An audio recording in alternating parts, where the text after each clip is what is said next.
Assalamualaikum warahmatullahi wabarakatuh. Perkenalkan, nama saya Dwi Sri Mulyani dengan NPM A1G022082, Prodi Pendidikan Guru Sekolah Dasar Universitas Bengkulu. Di sini saya akan menjelaskan bab 1, yaitu konsep dasar manajemen pendidikan, mata kuliah pengelolaan pendidikan dengan dosen pengampu Dr. Muhammad Kristiawan MPD. Ada yang tahu apa itu manajemen pendidikan? Nah, sebelum kita tahu apa itu manajemen pendidikan, kita harus tahu terlebih dahulu pengertian manajemen dan pendidikan itu sendiri. Menurut Harsey dan Blanchard, manajemen adalah proses bekerja sama antara individu dan kelompok serta sumber daya lainnya dalam mencapai tujuan organisasi. Menurut Undang-Undang Sistem Pendidikan Nasional Nomor 20 Tahun 2003, Pasal 1 dan Pasal 3, pendidikan adalah usaha sadar dan terencana untuk mewujudkan suasana belajar dan proses pembelajaran agar peserta didik secara aktif mengembangkan potensi dirinya untuk memiliki kekuatan spiritual, keagamaan, pengendalian diri, kepribadian, kecerdasan, dan akhlak mulia, serta keterampilan yang diperlukan dirinya, masyarakat, bangsa, dan negara. Jadi, manajemen pendidikan adalah ilmu terapan dalam bidang pendidikan yang merupakan rangkaian kegiatan atau keseluruhan proses pengendalian usaha kerjasama sejumlah orang untuk mencapai tujuan pendidikan secara berencana dan sistematis yang diselenggarakan di lingkungan tertentu, terutama lembaga pendidikan formal. Selanjutnya, apa saja sih unsur-unsur manajemen pendidikan? Unsur-unsur manajemen pendidikan itu terbagi menjadi 7, yaitu ada man, material, mesin, money, method, market, dan minutes. Oke, kita akan bahas satu persatu. Yang pertama ada man atau manusia, berperan sebagai manpower dalam organisasi atau perusahaan untuk memimpin, menggerakkan, memberikan tenaga dan pikiran untuk kemajuan lembaga. Yang kedua ada material atau barang. Material digunakan sebagai proses produksi, terdiri dari bahan baku, bahan setengah jadi atau barang jadi. Yang ketiga ada mesin, berupa peralatan yang digunakan oleh suatu instansi atau lembaga untuk melancarkan jalannya suatu organisasi. Yang keempat ada money atau uang. Money atau modal dibagi menjadi dua, yaitu modal tetap dan modal kerja. Yang kelima ada metode. Dalam lembaga pendidikan, metode pembelajaran dipakai untuk mempengaruhi peserta didik dalam memahami pembelajaran. Yang keenam yaitu market atau pasar. Dalam lembaga pendidikan, market berupa tempat terjadinya interaksi antara pendidik dengan peserta didik dalam lingkup lembaga tersebut. Yang ketujuh, minutes atau waktu merupakan waktu yang dipergunakan dalam pencapaian visi dan misi suatu lembaga secara efektif dan efisien. Selanjutnya, apa saja sih tujuan dan manfaat manajemen pendidikan?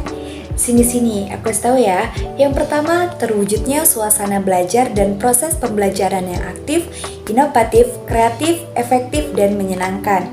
Yang kedua, terciptanya peserta didik yang aktif mengembangkan potensi dirinya untuk memiliki kekuatan spiritual, keagamaan, pengendalian diri, kepribadian, kecerdasan, akhlak mulia, serta keterampilan. Yang ketiga, tertunjangnya kompetensi profesional sebagai pendidik dan tenaga kependidikan sebagai manajerial. Yang keempat, tercapainya tujuan pendidikan secara efektif dan efisien. Selanjutnya, yang kelima, tertunjangnya profesi sebagai manajer atau konsultan manajer pendidikan. Yang keenam, teratasinya masalah mutu pendidikan.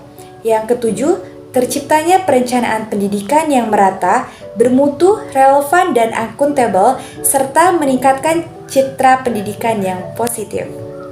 Terus, bagaimana sih pembagian manajemen pendidikan itu?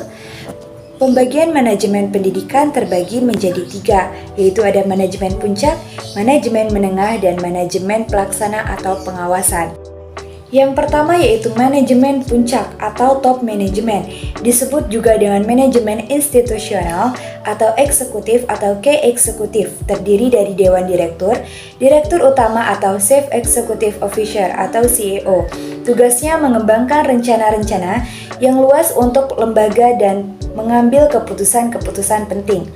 Yang kedua, yaitu manajemen menengah atau middle management. Disebut juga dengan manajemen administratif, terdiri dari division managers.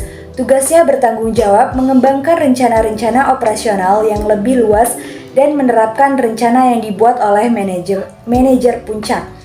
Yang ketiga yaitu manajemen pelaksana atau operating management.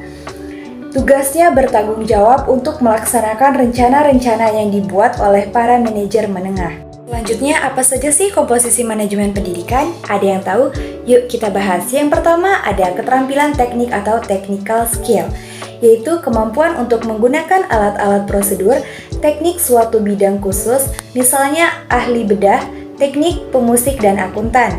Yang kedua ada keterampilan manusiawi atau human skills, yaitu kemampuan untuk bekerja dengan orang lain, memahami orang lain dan mendorong orang lain, baik sebagai perorang maupun kelompok. Yang ketiga ada keterampilan konseptual atau conceptual skills, yaitu kemampuan mental untuk mengkoordinasi dan memadukan semua kepentingan dan kegiatan organisasi yang meliputi melihat organisasi secara keseluruhan dan memahami perubahan pada setiap bagian yang dapat mempengaruhi organisasi.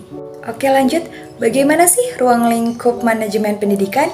Nah, ruang lingkup manajemen pendidikan itu terbagi menjadi 8, yaitu yang pertama ada manajemen kurikulum, kedua manajemen personalia, ketiga manajemen peserta didik, keempat manajemen sarana dan prasarana, kelima manajemen keuangan, keenam manajemen administrasi, ketujuh manajemen humas, kedelapan manajemen layanan khusus. Yuk kita bahas satu persatu. Yang pertama yaitu manajemen kurikulum, yaitu sistem pengelolaan atau penataan terhadap kurikulum secara kooperatif, komprehensif, sistemik, dan sistematik dalam rangka mewujudkan ketercapaian tujuan kurikulum atau tujuan pendidikan. Yang kedua, manajemen personalia, yaitu serangkaian proses kerjasama dalam bidang personalia dengan mendayagunakan sumber daya yang ada secara efektif dan efisien, sehingga semua personil sekolah menyumbang secara optimal bagi pencapaian tujuan pendidikan yang telah ditetapkan. Yang ketiga yaitu manajemen peserta didik, yaitu upaya penataan peserta didik mulai dari masuk sampai dengan mereka lulus sekolah dengan cara memberikan layanan sebaik mungkin pada peserta didik. Yang keempat, manajemen sarana dan prasarana, yaitu suatu kegiatan bagaimana mengatur dan mengelola sarana dan prasarana pendidikan secara efisien dan efektif dalam rangka pencapaian yang telah ditetapkan. Yang kelima yaitu manajemen keuangan, serangkaian kegiatan perencanaan, melaksanakan dan mengevaluasi serta mempertanggungjawabkan pengelolaan dana secara transparan kepada masyarakat dan pemerintah. Yang keenam, manajemen administrasi. Administrasi dalam perspektif manajemen dipandang mempunyai peran penting dalam kemampuan melihat masa depan dan mempunyai kesiapan untuk menghadapinya. Yang ketujuh, manajemen humas. Humas merupakan fungsi manajemen yang diadakan untuk menilai dan menyimpulkan sikap-sikap publik, menyesuaikan polisi dan prosedur instansi atau organisasi untuk mendapatkan pengertian dan dukungan masyarakat. Kedelapan yaitu manajemen layanan khusus, suatu usaha yang tidak secara langsung berkenaan dengan proses belajar mengajar di kelas, tetapi secara khusus diberikan oleh pihak sekolah kepada para siswanya agar mereka lebih optimal dalam melaksanakan proses belajar. Selanjutnya, seperti apa sih prinsip-prinsip manajemen pendidikan? Nah, yang pertama yaitu memprioritaskan tujuan di atas kepentingan pribadi dan kepentingan mekanisme kerja. Yang kedua, mengkoordinasikan wewenang dan tanggung jawab.